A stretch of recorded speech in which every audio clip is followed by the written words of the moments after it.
minta kesaksian Mbak lah gitu, saya minta tolong Mbak gitu, saya kalau udah ini selesai saya nggak bakal ganggu Mbak lagi kayak gitu loh, karena beda gitu loh Mbak pernyataannya. Andi kekeh kemarin sore aja sampai nelpon Mbak kan, minta tolong, ayo nah Besti tolong biar cepat selesai.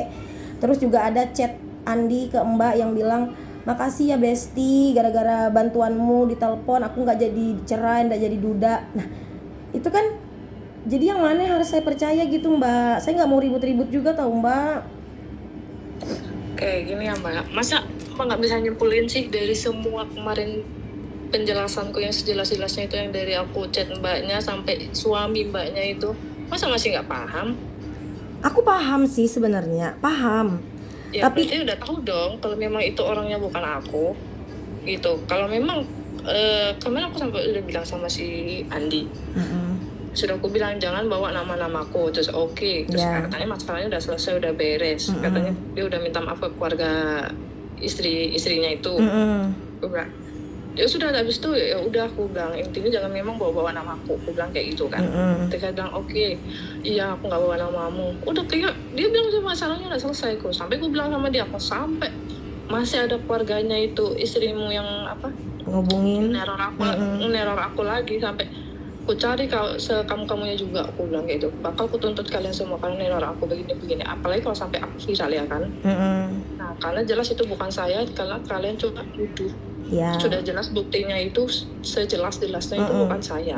Aku bilang masa dari begitu semua yang aku jelasin itu Mbak masih nggak tahu? Mbak harusnya paham dong. Paham Mbak, aku jujur aku sangat paham.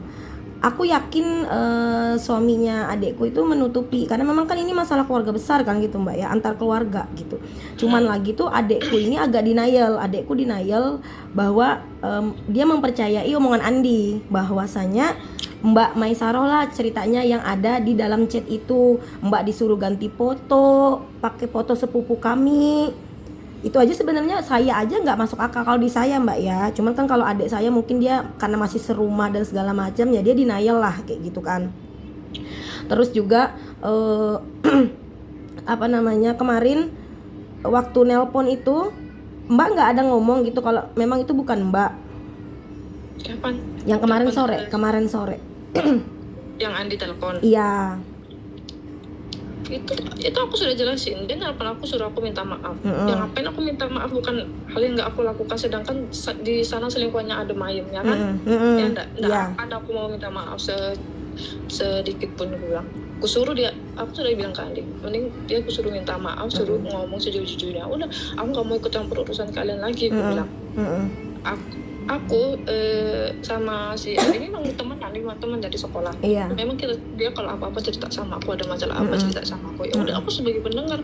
Dan kalau dia ada masalah yang menurutku itu nggak bagus dilakukan, aku nasihat dari awal. Dia suruh aku nasihati, jangan, aku bilang anakmu masih kecil, nggak usah. Sudah peringatin dia, putusin itu cewek. Dia bilang iya Mbak. Tapi sedangkan aku nggak tahu itu ceweknya siapa aja, aku nggak tahu siapa namanya, aku nggak tahu mukanya yang gimana, aku juga nggak tahu. Jadi Mbak nggak pernah nanya ke Andi ya siapa ceweknya itu kan, selama kayak dari SS-an chat Mbak kan, aku yakin itu bukan Mbak. Makanya aku bilang di awal waktu aku chat Mbak tuh, aku yakin itu bukan kamu Mbak, aku bilang kayak gitu. Cuman kan kamu malas aja ikut campur kan, karena kamu udah kasih kesaksian ke adekku bahwa bukan aku, kenapa lagi sih ini diteror-teror. Aku tahu sih perasaanmu Mbak kayak gitu. Dan aku aja kemarin waktu chat pertama kan aku bilang, aku tahu Mbak ini bukan kamu, karena kamu aja tuh berani loh SS isi room chat kamu sama Andi gitu.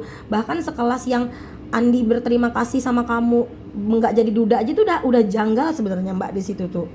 Janggal banget kalau memang itu bukan kamu Mbak gitu loh.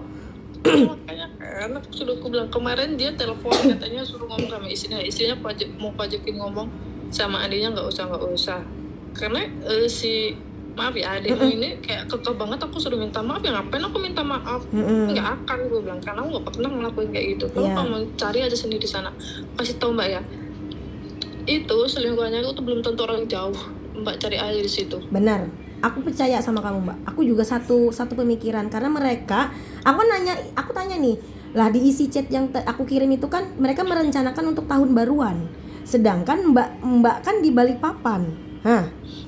Maksudnya ya, itu makanya aku dari itu aja itu soal itu aku juga nggak tahu, karena si Andi cuma minta tolong aja. Aku bilang sudahlah, namanya teman dari sekolah, apa kita tahu keluh kesahnya susahnya kayak mana. Ya aku mau bantuin aja, dengerin aja, kalau emang salah pas nasihatin, jangan. Benar. Yang ngelapin tetap mereka ya. Aku bodo amat, yang penting jangan bawa nama saya. Kemarin dia nelpon aku cuma minta tolong, oke, aku bilang sudah. Terus dia bilang oke, cuma telepon ngomongin aja biar nggak salah paham gini. Oke. Udah aku teleponan sama adikmu itu. Udah selesai teleponan, udah aku kira masalah beres ya. Masih berlanjut lagi. Sampai berapa kali aku sampai marah juga sama Andi. Aku bilang, kenapa ini kok nama-namaku dibawa terus kamu ya, seolah-olah aku tersangka. Benar. Aku marah-marah sama dia minta maaf. Oke nggak? Sudah, intinya jangan memang bawa namaku. Selesaikan memang sama keluargamu, bilangin semua itu sama keluarganya, jangan ada yang darah aku. Sudah aku jelasin sejelas-jelasnya itu bukan aku. So, aku sampein sama si Andi. Iya. Dan itu Mbak yang bikin adekku denial juga. Andi kan ngomong udah diblok tuh nomor Mbak ya. Karena kan adekku kan kekehnya ke Mbak karena dia mempercayai Andi kan, ceritanya gitu suaminya. Jadi yang bikin dia lagi shock kemarin di hari Sabtu kan nemu fakta bahwa bukan Mbak nih orangnya, tapi sepupu kami ya kan. Tapi Andi bersikeras bahwa itu Mbak gitu. Dan kemarin juga adekku nemu lagi di HP Andi, dia bilang kan nomor Mbak ada di blok nih. Ternyata nomor Mbak disimpan atas nama Dimas. Jadi adekku tuh makin denial gitu Mbak, makin menuju ke Mbak gitu, bahwa bener nih Mbak nih orang yang di situ, bener berarti Mbak yang disuruh mau ganti foto profil. Aku bilang, kalian kalau selingkuh gak usah goblok Andi, aku bilang kayak gitu kan. Selingkuh itu gak perlu pakai foto profil. Kayak itu aja udah janggal Mbak menurut aku kan. Karena dia bilang Mbak disuruhnya ganti foto, pakai foto sepupu kami. Itu aja gak masuk akal. Ya udah gini aja Mbak ini intinya udah percaya kan kayak itu bukan. Kenapa Mbak nggak temuin aja si Andi sama sepupunya, udah beres, selesai, suruh ngaku dua-duanya di situ. Karena memang ini Mbak, kita adekku nih hati-hati karena ini kan keluarga besar. Kalau aku udah percaya 1000% aku percaya itu sepupu. 1000% aku percaya itu sepupu Mbak. Tapi posisinya adekku denial. Dia meredam keluarga besar kalau itu tuh Mbak gitu.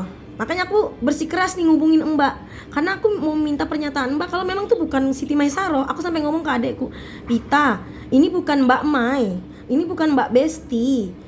Kalaupun benar Andi salah udah nyimpan nomor Mai dengan nama Dimas setelah masalah ini, itu menurutku dia cuman mau masih bukan karena kamu selingkuhannya gitu. Tapi dia itu mau menutup masalah besar ini karena keluarga besar, dia mau menjual nama Mai.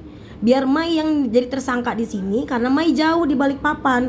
Padahal dia salah. Aku bilang aku posisi di Bontang. Aku bisa datangin Mai buat cari bukti kalau memang bukan Mai. Aku tuh bela kamu, Mbak. Ya kemana aku sudah sempat bilang sama si Andi. Aku bilang, kan aku tanya, ini ada nih nomor baru ngubungin aku, katanya kakaknya istrimu. Aku bilang, ini dia bilang nggak apa-apa, dia di luar kota. Di luar kotanya mana? Di Bontang loh. Kamu gila, aku bilang. Di Bontang itu dia bisa datang naik bis ke sini tuh cuma berapa jam doang, aku bilang. Benar. Kalau sampai aku bilang sama Andi, kalau sampai ini memang benar-benar ini sampai kemana-mana, sampai viral atau apa, benar-benar aku dituduh, kamu yang ku cari. Iya, karena Mbak jujur, aku kan kemarin udah ngubungin pakai 2 nomor. Ya aku salah juga karena aku ngomel-ngomel kan ke Mbak, maksudnya nuduh, bener-bener nuduh. Padahal Mbak udah pakai tanda seru, pakai caps lock, bener-bener bilang kalau bukan Mbak. Terus aku ngubungin lagi nih nomor ketiga. Aku bilang kalau sampai nomor ketiga ini aku juga Mbak Mai nggak mau diajak kerja sama, aku berangkat Mbak sore ini ke Balikpapan. Karena kan istilahnya aku dapat lah informasi Mbak kerja di mana segala macem. Bahkan aku udah punya nomor supervisormu. Jadi kayak aku mau senekat itu Mbak, senekat itu karena pengen minta pernyataanmu aja. Tapi aku tuh 1000% yakin itu bukan kamu. Mbak dapat nomor supervisorku yang mana? Karena ada Mbak. Aku udah nggak kerja di ini. Ya tapi kan kerjaan kamu ya, cari itu. Cuman kan aku kan dapat informasinya kan separuh. Maksudnya aku dapat dulu nomor supervisor yang di sana. Itu kan bisa buat aku memperluas jangkauanku buat nyari Mbak gitu. Aku pengen ketemu Mbak jujur. Bukannya pengen ketemu ngamuk terus ngajar kamu, enggak.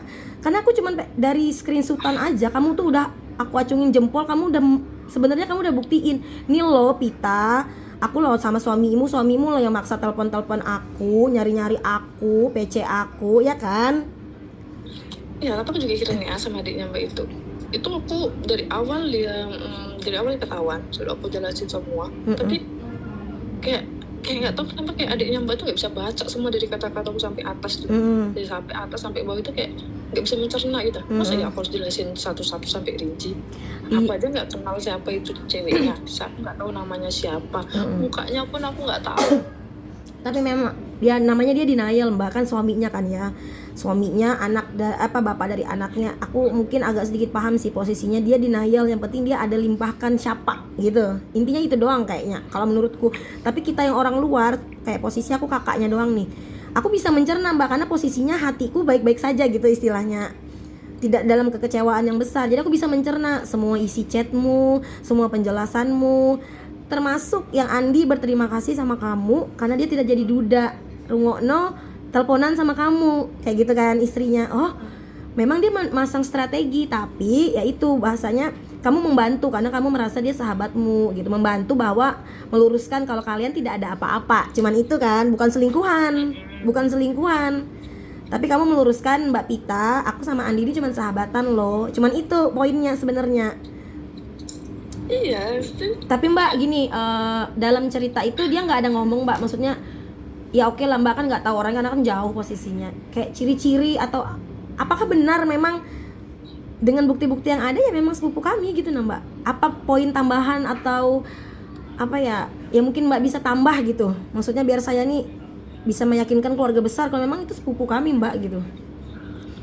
Gini ya Mbak, aku tuh bilang nggak mau ikut campur urusan itu juga, urusan yang terlalu jauh gitu. Nah, karena aku merasa itu bukan urusanku. Emang dari awal si Andi cerita itu aku ya bilang aku nggak mau ikut campur. Aku cuma sebagai mendengarkan aja. Dan aku juga dari awal dia bilang itu, aku juga nggak nanya-nanya. Karena aku nggak mau memang tahu sejauh itu.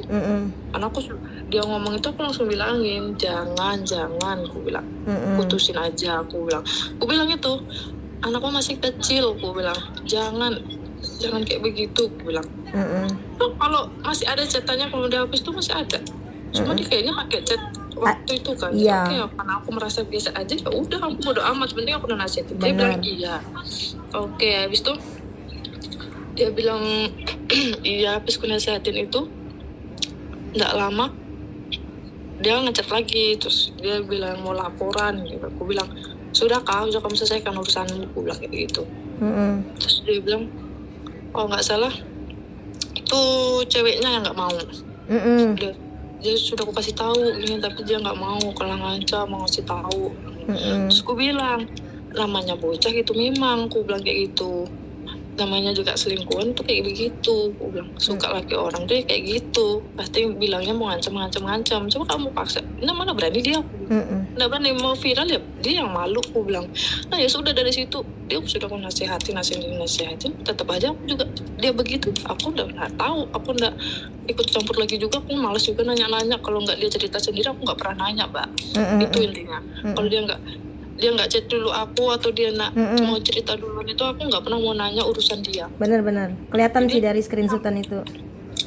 Sampai sekarang aku juga nggak tahu mukanya dia tuh yang kayak apa, ciri-cirinya kayak apa. Tapi dia ada kayak nyinggung keluarga gitu nggak sih Mbak? Apa? Dia ada nyinggung nggak kalau misalkan itu tuh keluarga gitu? Kalau keluarga nggak tahu sih aku Mbak, kayaknya aku juga lupa sih, soalnya kan itu dia ngomong itu udah lama ya, cuma dia nggak udah ngomong itu keluarga atau apa gitu kan. Nah kalau ini Mbak, kalau dari dia laporan ke Mbak itu dia mulai berhubungan sama selingkuhannya itu kapan kira-kira Mbak? Oh itu ya. Maksudnya kan dia ngomong cerita sama aku tuh kayaknya sih udah hampir sebulan kah atau sebulanan gitu. Dia baru ngomong ke aku. Dia baru ngomong ke aku tuh katanya udah sebulanan kah itu chatan gitu. Cuma dia ngomong sama aku memang nggak pernah ketemu, chatan doang. Karena apa ya? Karena pertamanya tuh kalau aku dengar dari ceritanya itu si Andi itu cuma iseng doang gitu. Memang sih aku emang kenal dia dari dulu tuh, dia emang orangnya suka iseng doang. Ya, lah tebak-tebak berhadiah lah ya. Iya, dia tuh orangnya iseng, ngechat gitu doang. Maksudnya cuma ngechat biasa aja. Nah, nggak tahu kalau si ceweknya ini ternyata baper sama si Andi. Benar. Nah, di berapa hari ke belakang itu yang masih awal-awal kenal itu ya si Andinya biasa aja, cuma di bercandain terus gitu sama si Andi. Ternyata dari lama-lama si ceweknya ini tuh kayaknya baper sama si Andinya. Nah itu yang versi Andi cerita sama aku yang waktu, tapi itu udah aku tanya lah, udah berapa lama kamu saya sama itu cewek, dia bilang baru mau sebulan. Terus aku tanya dong, kamu udah ketemu kah kamu, terus sudah kamu apain anak orang? Enggak lah, dia bilang anak ketemu aku cuma iseng-iseng aja, chat-chatan doang, dia bilang. Nah yang ngajak ketemu itu si ceweknya kan awalnya, tapi aku, dia ngajak ketemu tuh tapi aku nggak mau, dia bilang kayak gitu loh. Sampai dia aku bilang nggak usah, nak usah ketemu kamu, aku bilang kayak gitu. Emang kamu sampai ketemu ya, aku bilang kasian itu anak masih kecil. Kan aku nasihatin deh, itu aku Aku merinding tau mbak. Jangan. Jadi dia bilang iya enggak ketemu aku nggak mau juga, dia bilang ini cuma chatan doang. Sudah habis itu oke, gue bilang kalau chatan kalau bisa itu kamu akhirin lah cepet, sudah kamu bilang nanti daripada ketahuan hari sel itu nggak ada di kalender, gue bilang kamu kalau ketahuan semua sudah berakhir itu, keluarganya dia marah, keluargamu marah, bikin malu semuanya. Gue bilang kayak itu sudah aku nasihatin. Sudah putusin. Oke, dia bilang iya, udah aku bilang Besti, oke. Berapa hari kemudian dia chat aku lagi yang aku bilang tadi, aku mau bilang gini. Mana sudah kak, sudah kamu putusin kak, kamu sudah ngomong sama ceweknya? Sudah, aku sudah ngomong sama ceweknya, cuma dia nggak mau, dia bilang. Malah dia ngancam mau ngasih tahu. Loh, kenapa aku bilang itu? Biar aja dia ngancam-ngancam, nggak berani juga dia tuh begitu. Terus memang bocah itu gitu memang, aku bilang kalau sudah terkenal lagi orang, aku bilang. Kok mbak tahu itu bocah mbak? Apa? Kok mbak tahu dia bocah gitu? Karena dia bilang kalau itu masih muda ceweknya. Dia masih muda, di bawahnya Andi kan? Iya di bawah Andi, usianya benar. Baru gue bilang. Terus apa namanya cewek kalau mau jadi simpan kayak gitu itu cuma dua pilihannya, cuma mau kaitin uangmu, cuma dia berasa dia minta apa bakal kamu turutin, gue bilang bakal menang. Dia berpikir pasti selingkuh itu bakal menang daripada istri sahnya. Benar. Sampai udah gitu. Sampai aku nampakin panjang aku nasihatin, sudah bilang. Dia bilang iya. Nah, dia bilang sudah terlanjur, dia nggak mau begini, malah nanti dikasih tahu istriku yang nggak gini. Ya sudah, itu urusanmu. Tinggal aku udah nasihatin, aku bilang hari sel nggak ada di kalender, kamu harus tanggung resikonya kalau ketahuan. Nah, nggak lama dia hubungin aku kemarin, nah kan apa aku bilang, dia kemarin juga marahin, kamu sudah aku kasih tahu dari awal, terus sudah akhirnya kamu malah kayak begini, masih lanjut aja. Aku baca lagi chatanmu tuh kayak begitu, malah geli aku baca chatanmu itu. Iya. Aku malah yang geli baca chatanmu itu, bilang saya cuma bisa iya Besti minta maaf aku ini.